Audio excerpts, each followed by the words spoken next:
My sister-in-law destroyed my wedding dress with red wine 10 minutes before the ceremony, but when my in-laws discovered the truth, they kicked her out and called the police. Now she lives in misery, begging for forgiveness. I'm 28 years old. I've been married to the love of my life for almost a month now, and I still can't believe that his younger sister literally tried to ruin my wedding, because 4 years ago I decided to date Nathan instead of leaving the field clear for her best friend. I mean, seriously? 4 years holding a grudge over that? But anyway, I guess I should tell the whole story from the beginning, because what happened on my wedding day was just the culmination of years of passive-aggressive hostility and unnecessary drama. I met Nathan when we were both 24, at a super boring work conference where we were both trying not to fall asleep during an endless presentation about some business management thing or whatever. He was sitting 2 rows ahead, and I saw him yawn like 3 times in a row, and I couldn't help but laugh. We ran into each other at the coffee break afterwards and started talking. And honestly, we connected instantly. He was funny, smart, had this smile that basically melted. Me, you know how it is. We started dating like a week later, and things were amazing from the start.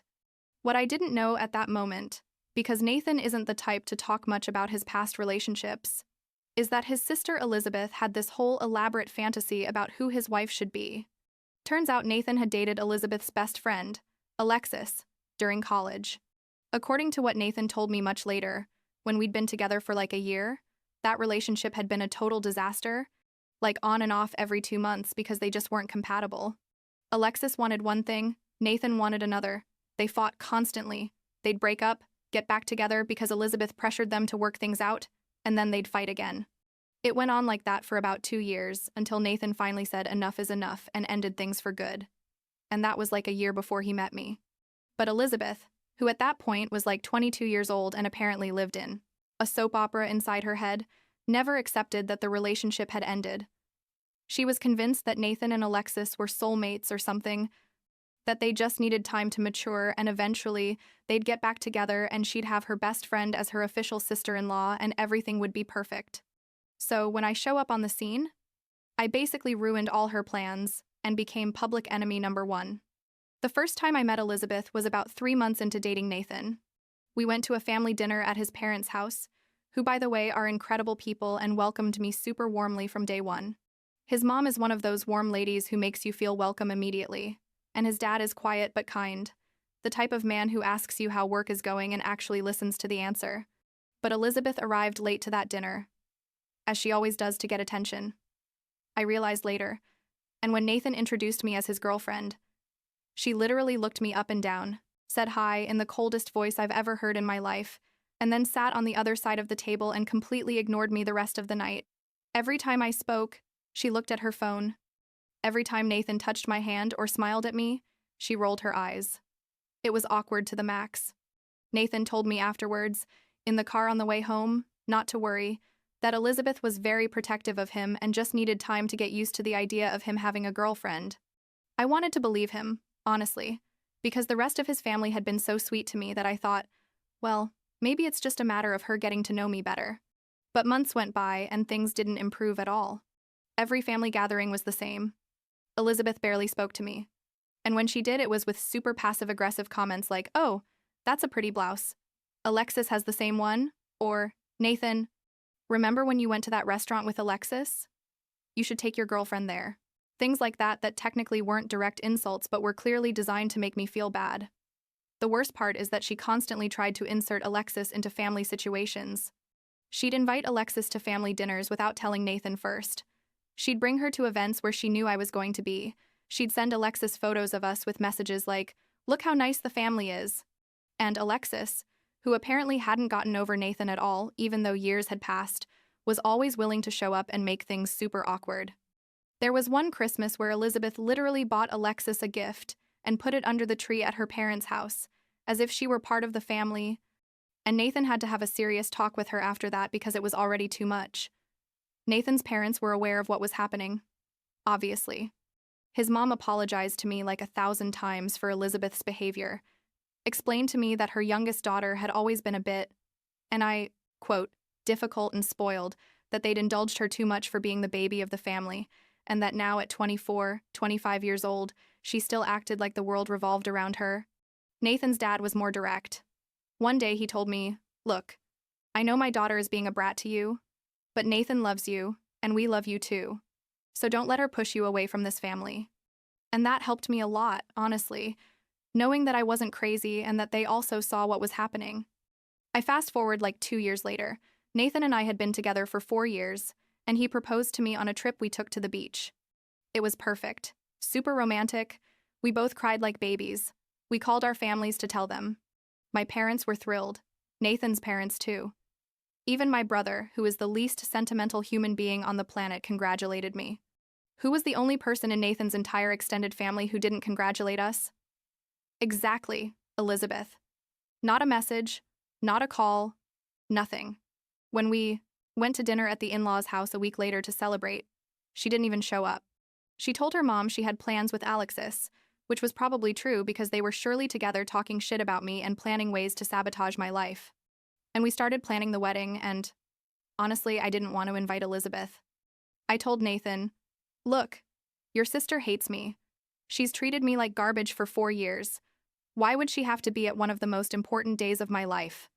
But Nathan, who is too good for this world sometimes, told me he completely understood my point, but that his parents really wanted her there, that she was their only daughter, and they would feel really bad if we didn't include her. And I gave in, because I love Nathan, and because his parents had been so good to me that I felt I owed them that. So we sent the invitation expecting her to reject it and save us the drama. But here's the weird thing. Elizabeth accepted. And not only that, like 2 months before the wedding, she sent me a super long message saying she'd been thinking a lot about things, that she realized she'd been immature and difficult, that Nathan clearly loved me, and that she wanted to make peace and start over. That if we could get coffee to talk. I was super skeptical, obviously, because after 4 years of constant hostility, you're not going to believe someone changed overnight. But Nathan was so happy when I told him, so hopeful that maybe finally his sister and his future wife could get along, that I gave in again. We went for coffee. She apologized, said all the right things about wanting to be a good sister-in-law and being excited about the wedding. And I wanted to believe it was genuine. I really did, because I wanted Nathan to be able to have a good relationship with his sister. The wedding day arrived and everything was going perfectly. We were at a beautiful hotel. All my bridesmaids were there helping me get ready. My mom couldn't stop crying with happiness. The weather was ideal. My dress was a dream come true.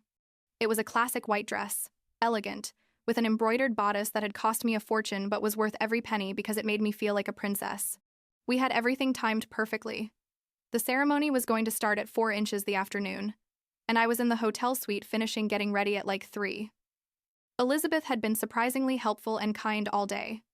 She'd helped organize some things, had been sweet to my bridesmaids, had even given me a genuine compliment about my hair. I was starting to think that maybe, just maybe, her change of attitude had been real. How foolish I was. Seriously. There was literally 1 hour until the ceremony. I was already dressed, made up, hair done, perfect. I was in the suite with my mom and my bridesmaids taking photos and drinking champagne, super relaxed and happy. Elizabeth came into the room with a large iced coffee from Starbucks in her hand, one of those huge frappuccinos with all the whipped cream on top. She said she needed to take a photo with me for her Instagram, that she wanted to document the moment of sisterhood or something like that. My mom was there with her camera, so I didn't see the need for Elizabeth to use her phone, but whatever. Social media is important to her generation, or whatever, I thought. Elizabeth approached me with her phone in one hand and the coffee in the other, smiling all sweet, and I stood next to her for the photo. And then, in what I swear was a completely deliberate movement, even though she denied it 1,000 times later, she tripped over her own feet. The coffee flew out of her hand and fell completely on the bodice of my dress. The dark brown liquid spread all over the white embroidered fabric, dripping everywhere, absolutely ruining everything. I stood there in complete shock, looking at my destroyed dress, unable to process what had just happened. Elizabeth immediately started with her performance of, "Oh my God, I'm so sorry. It was an accident. I can't believe this happened," while my mom and my bridesmaids ran to get towels and tried to clean up the mess. But I saw her face in that initial moment, right when the coffee was in the air, and there was a fraction of a second where I saw something in her eyes. It wasn't horror or surprise. It was something more like satisfaction. And in that moment, I knew. I knew with every fiber of my being. that she had done it on purpose. My mom was frantic trying to dry the dress. My bridesmaids were calling hotel room service to see if they had any miracle cleaning product, and I just couldn't speak. I was in shock, devastated, furious, all at the same time. Nathan's mother-in-law, who heard the commotion from the room next door, came running to see what had happened. Elizabeth kept up her theater of, "I'm sorry, I'm sorry, I'm sorry." But Nathan's mom looked at her with an expression I'd never seen before and told her very calmly but very firmly, "Elizabeth, get out of this room right now." Elizabeth tried to protest, but her mom repeated, "Out, now," and basically pushed her out of the suite.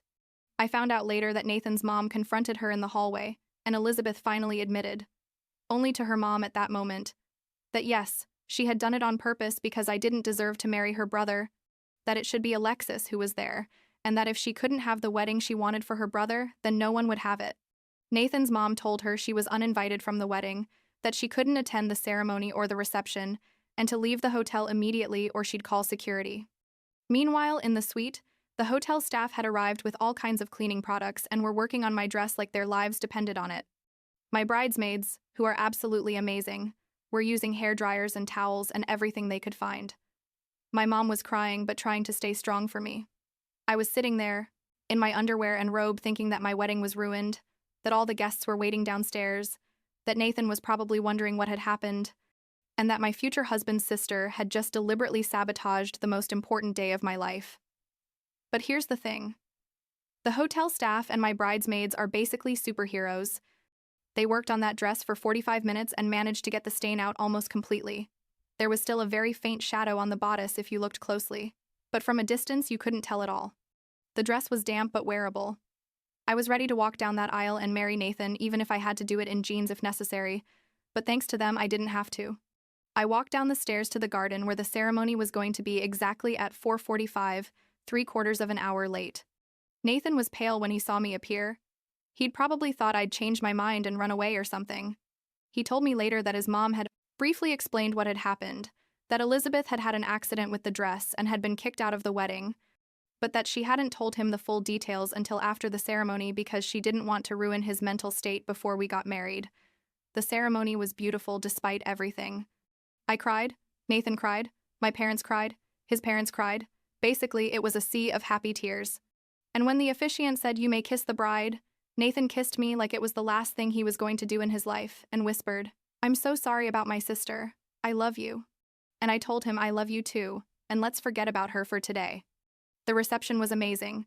We danced until our feet hurt. We ate until we couldn't anymore. And for a few hours I could forget about the drama and just enjoy being married to my favorite person in the world.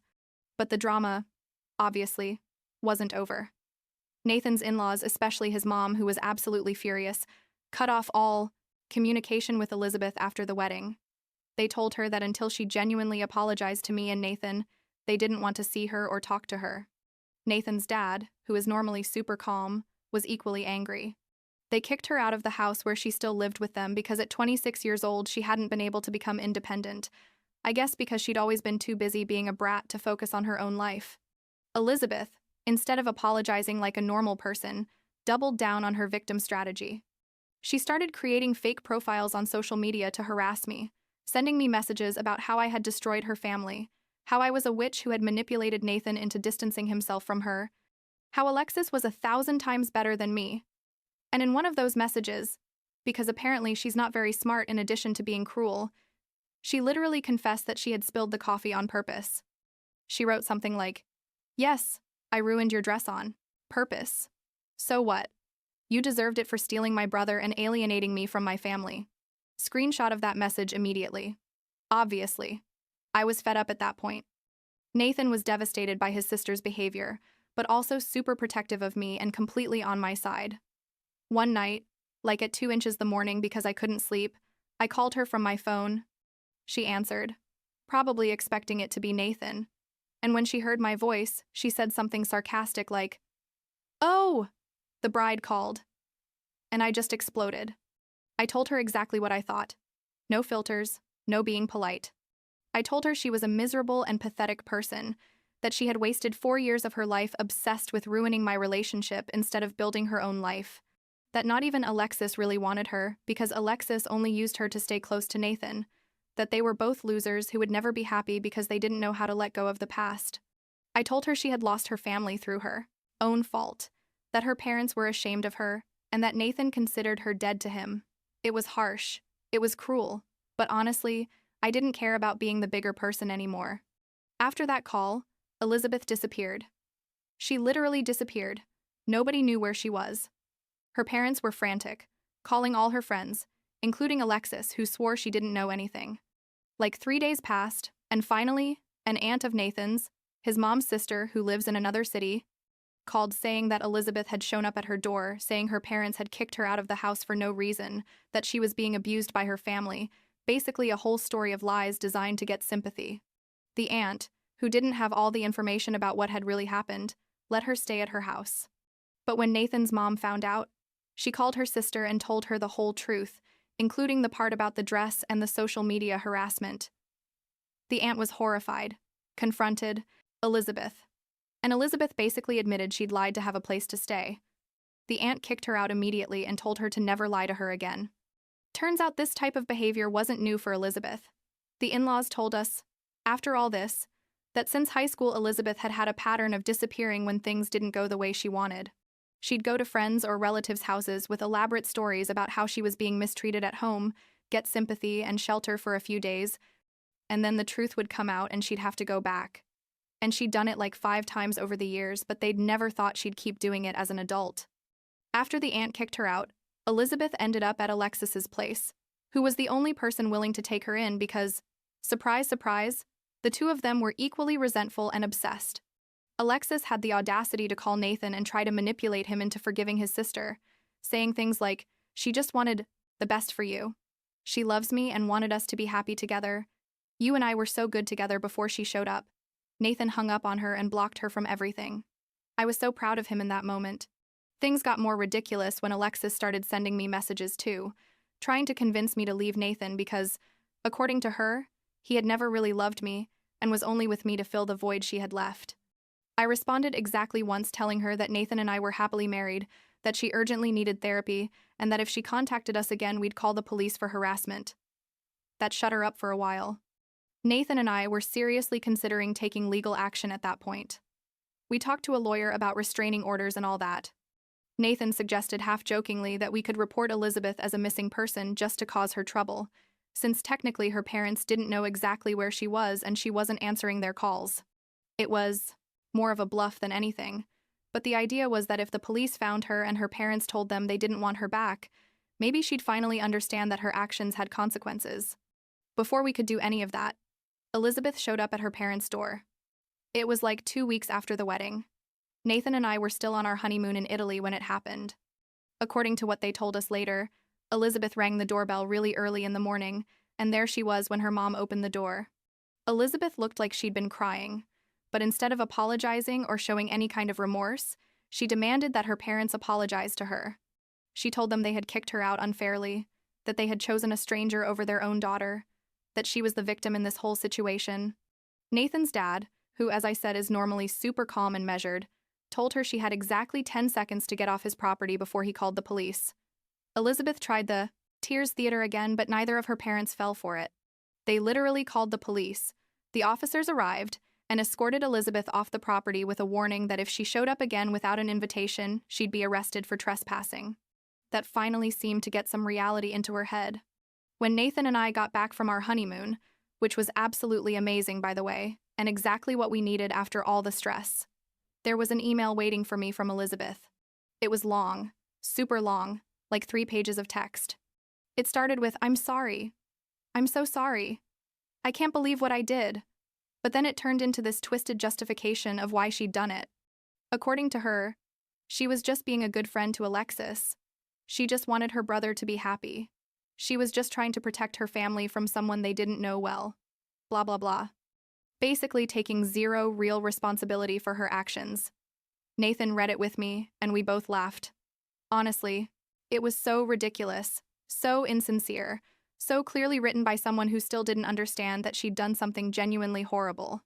He responded to her, "Because I wasn't going to give her the satisfaction of my attention, telling her that he appreciated the attempt at an apology, but that they'd need years before they could even consider forgiving her, that she had to prove with actions, not words, that she'd changed, and that in the meantime she needed to stay completely away from us.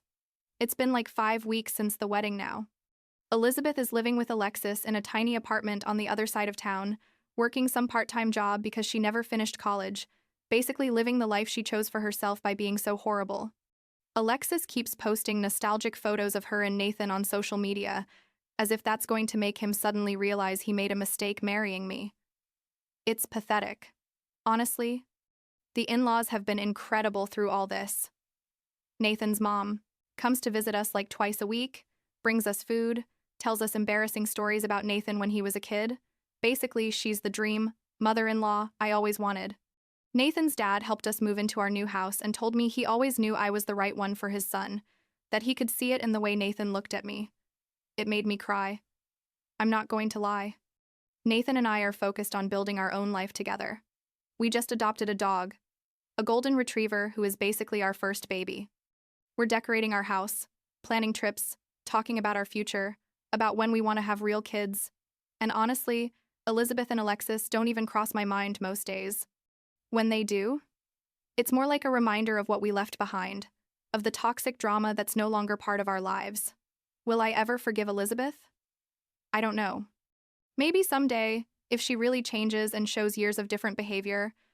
But for now, I'm perfectly happy keeping her at a distance and living my best life with my incredible husband, our adorable dog, and our family that truly supports us. And if that makes her feel miserable, well, those are the consequences of her own actions. I guess at the end of the day, I learned that you can't control how people treat you. You can only control whether you give them the power to ruin your happiness. And I decided that Elizabeth already had enough of my time and energy. Now it's time to focus on the people who really matter to me and who treat me with the respect I deserve.